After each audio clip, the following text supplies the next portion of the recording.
calling up Danielle Goshen. I know her. I didn't know I knew her. Now I see her, I know her. State your name. You have 2 minutes. Thank you, Chairman Perry, Vice Chairman Springer, and members of the committee. My name is Danielle Goshen. I'm the Policy Specialist / Counsel for National Wildlife Federation here in Texas. We heard today that there's an estimated $67 billion investment gap in order to ensure that we have safe and reliable water services for our existing infrastructure. With increased climate variability, as we last heard, there's a pressing need to invest in resilient infrastructure.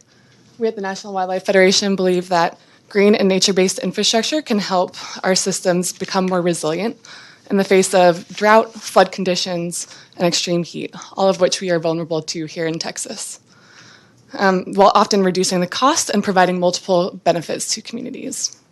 Water utilities can play a bigger role in source water protection and investments in green infrastructure.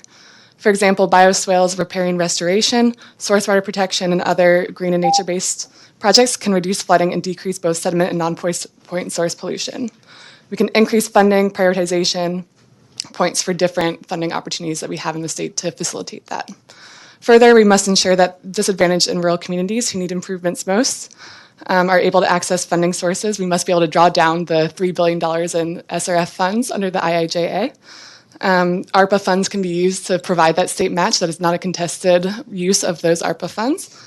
And then we can also provide 100% grant opportunities to those communities that need investments most when they can't repay loan opportunities.